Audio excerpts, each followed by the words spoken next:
Welcome back. In this lecture, I will discuss about thermomechanical properties of polymers and we will start discussing about viscoelasticity. When you talk about thermomechanical properties, we mean that dependence of mechanical properties on temperature. So, if you look at this diagram, this is for a completely amorphous polymer. This blue line shows tensile strength and this is elongation. So, with temperature you can see that the tensile strength slowly comes down before it reaches the transition region, glass transition where the temperature is around the glass transition temperature. In that temperature range, the tensile strength drops drastically, and if it is purely amorphous, it becomes polymer melt. Whereas elongation slowly increase, but at the glass transition region, the elongation goes up before it peaks above certain temperature and then again it drops. If we look about semi-crystalline polymer, then we will have similar drop in tensile strength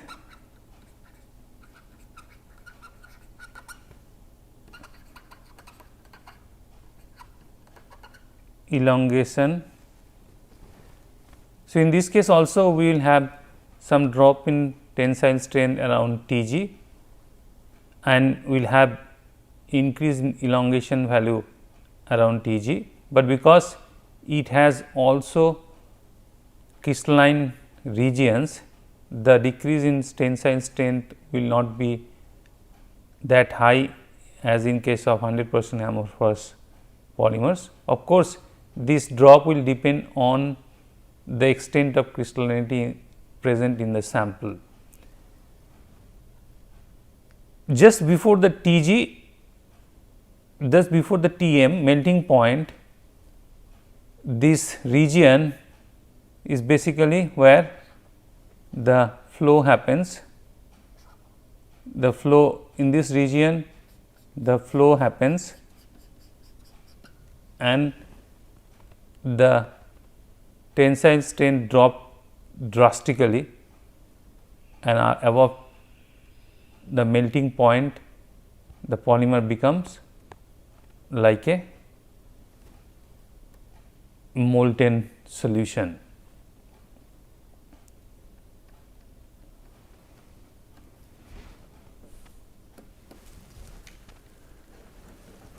If we look about the temperature dependence on the behavior of polymers, again we consider the beginning about 100% amorphous polymer, and in this case we see the dependence of mechanical property or mechanical behavior on temperature as well molecular weight. When the molecular weight is very low,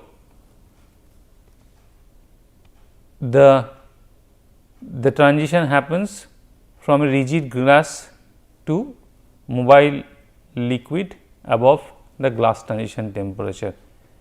This line is the temperature, the dependence of glass transition temperature on molecular weight. So, when we have sufficiently high molecular weight, in which case the Tg almost independent of molecular weight. In that case, if we increase the temperature, we move from a rigid glassy solid to rubbery state and then rubbery liquid and finally viscous liquid as we increase the temperature of the polymer sample. In case of semi crystalline polymer, when the molecular weight is very low, the polymer actually, or in this case, because the molecular weight is so low, we cannot call the sample as polymer, we can call as oligomer. It might crystallize at high extent. Then we can, if we go above this melting point, it goes from a crystalline solid to mobile liquid. Now, if we go and take a sample of higher molecular weight, in that case, as we increase the temperature, the sample goes from a rigid semicrystalline solid to a leathery tough solid to a rubbery region, and then rubbery liquid to finally viscous liquid region. We can plot this same thing in a different way, where we plot modulus or log of modulus as a function of temperature. And in this case, as you can see that for a pure amorphous polymer at low temperature, it behaves like a glassy polymer, and after the glass transition, during the range of glass transition, it behaves as a leathery tough material, after which we have a rubbery plateau, and then after that we get a viscous flow of the material. If you have a semi-crystalline material, then as we have seen that this drop in modulus is not that high, it because of the presence of crystalline domains, and this is log of modulus, y axis is log of modulus as in this case. So, the rigidity or tensile strength is maintained till it reaches the melting point, after which the modulus decreases sharply and polymer becomes a polymer melt.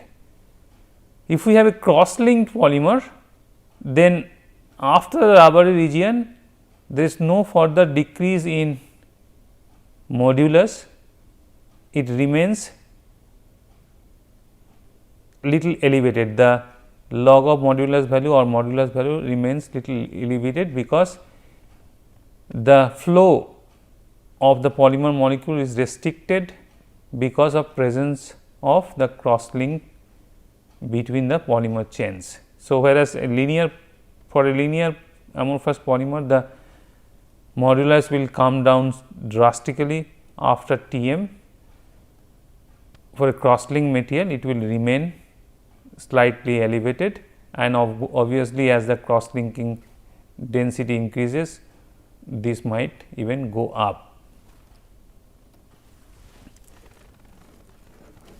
So, if we plot the same thing, we plot log of E or log of modulus with temperature. In this case, we go through the same glassy and then transition region or leathery region and rubbery liquid to melt flow, and this direction the molecular weight increases. So, if we increase the molecular weight, we can increase the temperature at which the melt flow happens.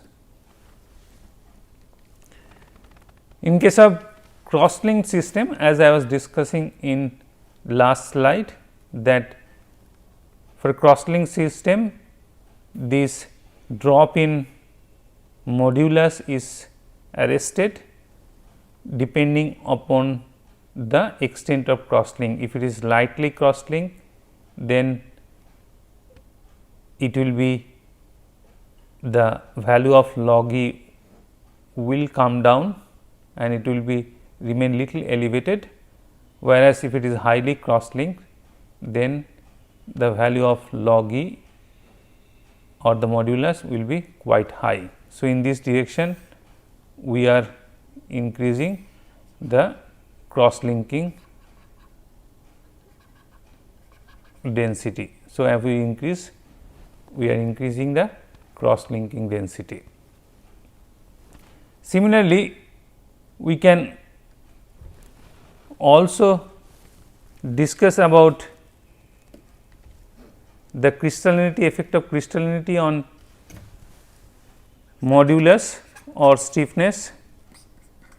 So, for a pure amorphous polymer, we had seen this type of decrease in tensile strength or log of modulus.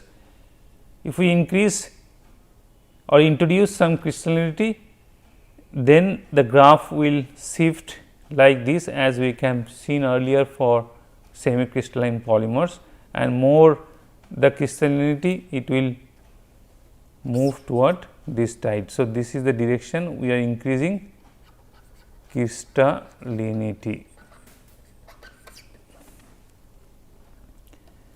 Similarly, if we add plasticizing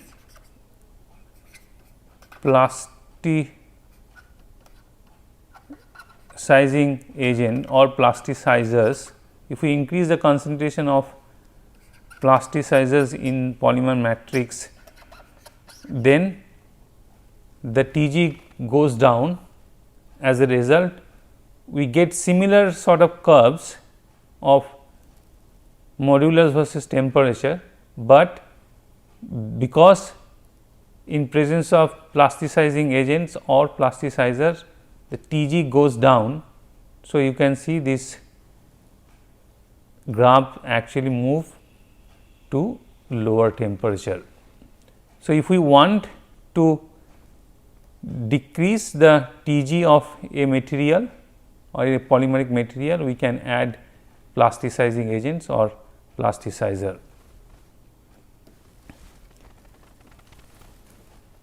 We will now move to viscoelastic properties. Now, this is a very important properties for polymers, and it is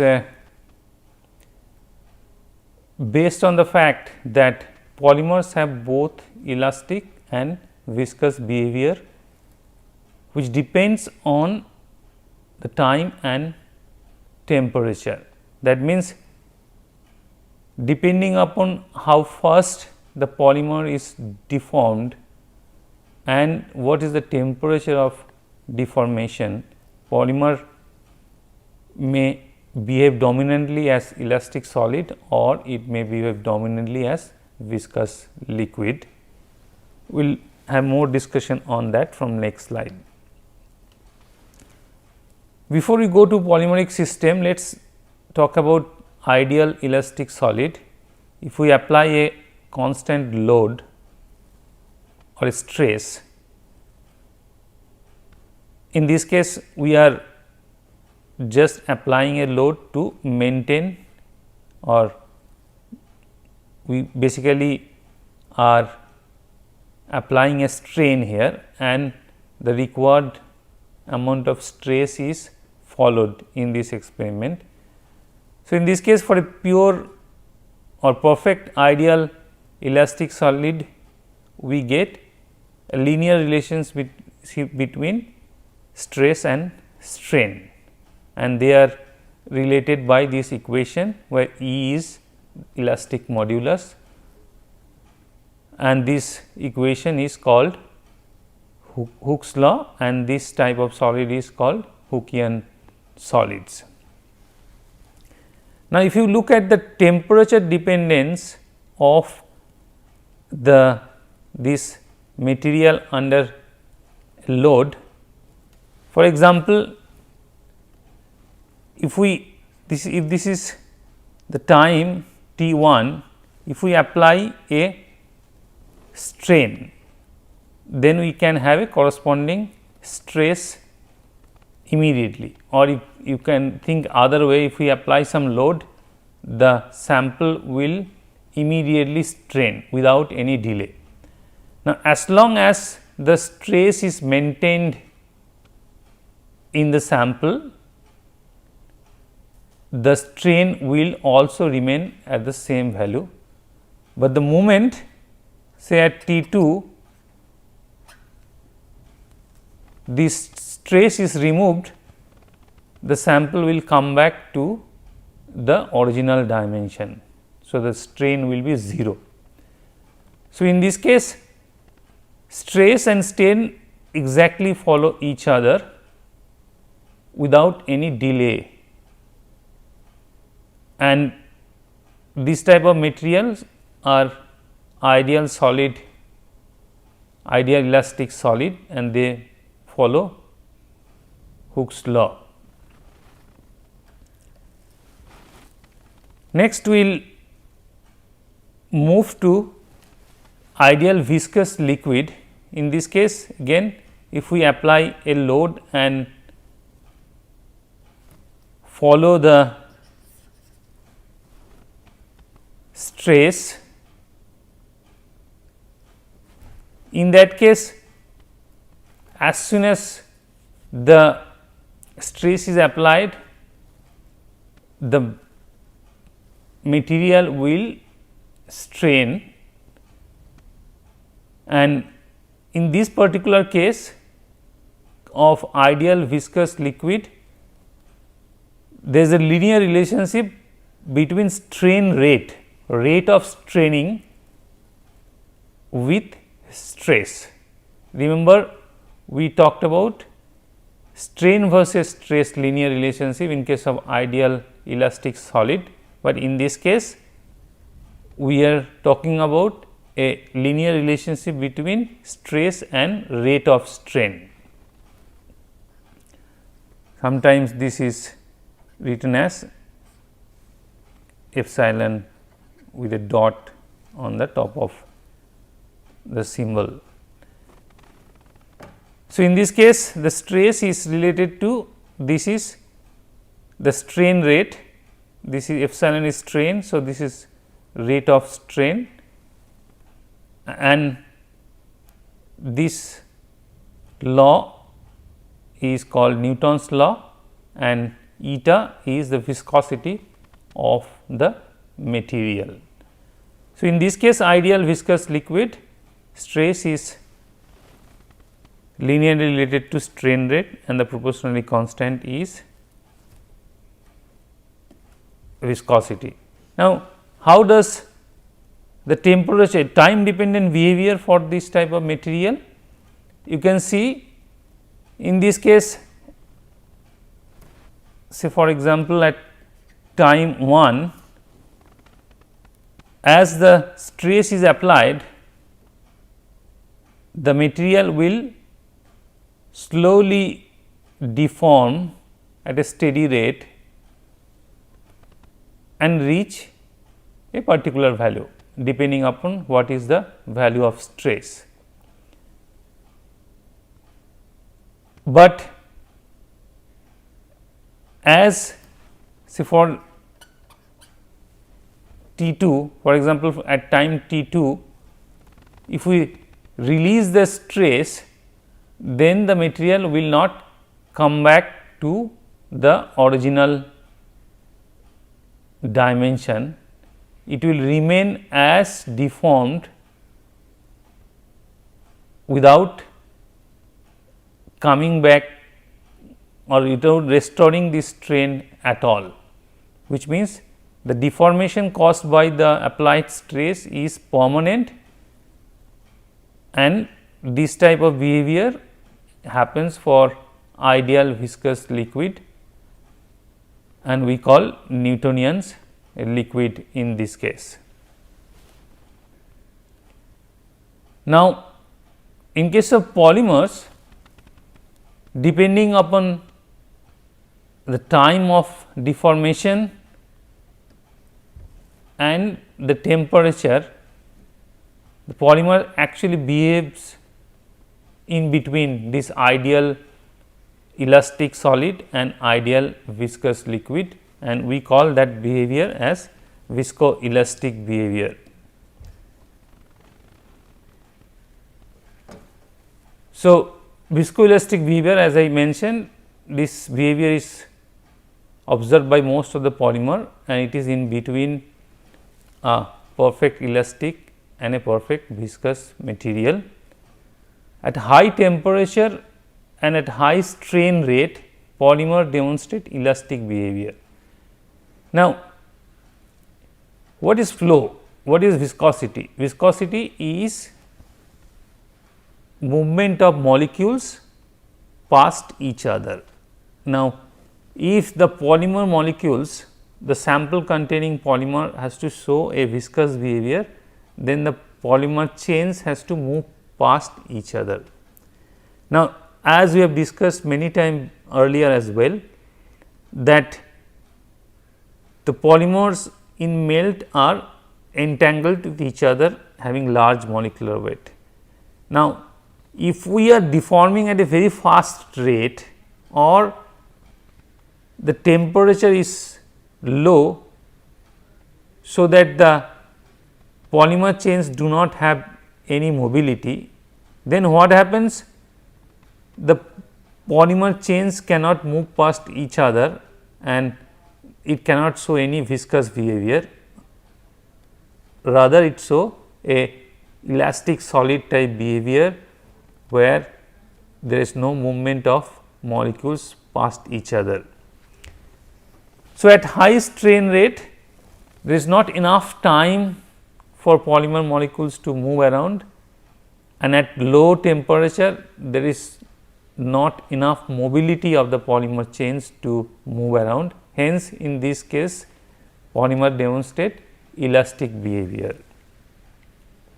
Similarly, at high temperature, when the mobility is very high for the polymer molecule and low strain rate, that means we are supplying enough time for polymer molecules to move around, the polymer chains can move past each other and viscous behavior dominates. And intermediate temperature and rate of strain, there is a intermediate behavior between elastic and viscous, we get a viscoelastic behavior. So, if we apply say a load, then it deform partly.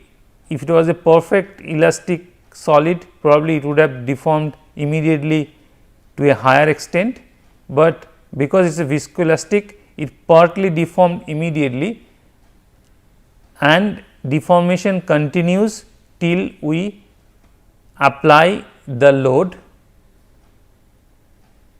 and once the load is or the stress is released, it immediately recovers some of its deformation behavior like elastic solid, but because of its viscous behavior it shows some permanent deformation within the sample. So, it shows both elastic component and viscous component within its behavior. So, it recovers partly and show permanent deformation partly as well. Now, if we go back and look at these regions, this is log of E or E, and this is temperature, and at low temperature polymer behaves like a glassy solid, then it is a soft leathery, and then it is a rubber plateau, and then viscous. And look at the corresponding time dependent behavior. This x is where a strain or stress is applied, and y where this stress is removed or the load is removed, and this is the stress, how does it behave. So, the polymer is deformed in this time and the load is removed in this time, and how this stress is followed is shown here. Strain, how the strain behave, the polymer is deformed is shown in this curve. So, in this case between A and B, when the polymer is glassy solid, you can see that it behaves like a perfect elastic solid. As soon as you apply the stress, it deform, and as long as the load is maintained, it maintains the deformed behavior. As soon as the load is removed, it comes back to the original dimension. So, it behaves like a perfect perfect solid, elastic solid. But in the range of this leathery region, you can see it shows part of elastic behavior. So, as soon as you apply the load, it deforms immediately, and then rest it continues to deform as long as the load is maintained, and when the load is removed, it recovers partly and it deforms permanently to some extent. So, it is a viscoelastic behavior, but if you compare between this and this region, you can see that the viscous part, this linear deformation is dominating, and as soon as you remove this load, it comes back and remain deformed partly without basically trying to recover some of its deformation behavior. So, both this case viscoelastic behavior is expressed by the polymers, but in this case this is more elastic compared to this, other way this is more viscous compared to this. But when we compare or when we discuss this region which is like a polymer melt, it behaves like a completely viscous material. As you can see, the deformation happens linearly as the load is maintained, and once the load is removed, the deformation is permanent.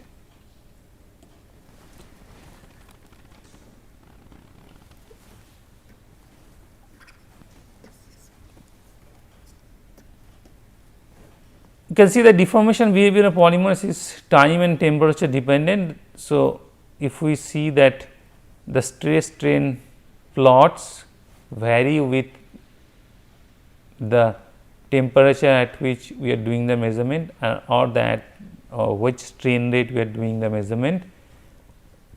If we do the deformation at a very high strain rate, then polymer behaves like a solid, brittle or rigid solid, and if we do a experiment at low strain rate, then it behaves like a more viscous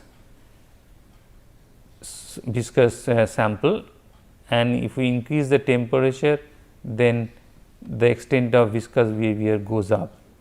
So, if the strain rate is fast or the temperature is low, we see a brittle or rigid behavior, whereas if strain rate is low and temperature is high, then we see a more viscous behavior, which basically gives the toughness or ductility in the polymer sample. This is the example for a polymethyl methacrylate sample.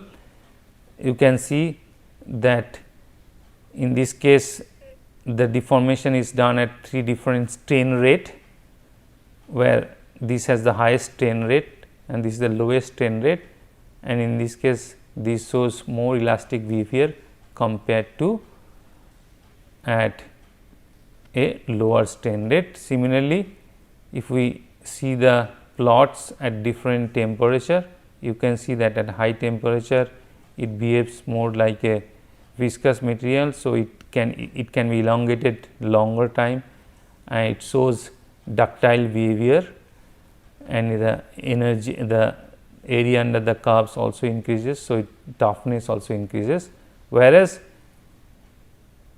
in this case the modulus is low, as you can see from the slope of this line, whereas at lower temperature it is much more stiff and the modulus is high.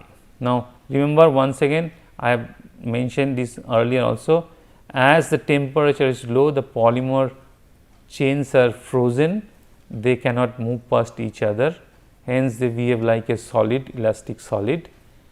Similarly, if the deformation rate or the strain rate is high, then we are not giving enough time for polymer molecules to move past each other. Hence, the polymer molecules behave like elastic solute, but if we give the polymer chains enough time, that means if we do the deformation at a much slower rate, then it can actually show more elastic, more viscous behavior. Generally, this viscoelastic experiment are done two way. One is a creep experiment, another is stress relaxation. In case of stress relaxation, the strain is given, applied a strain, a predefined strain is applied at some time and the strain is maintained, and the instrument follow the stress with time.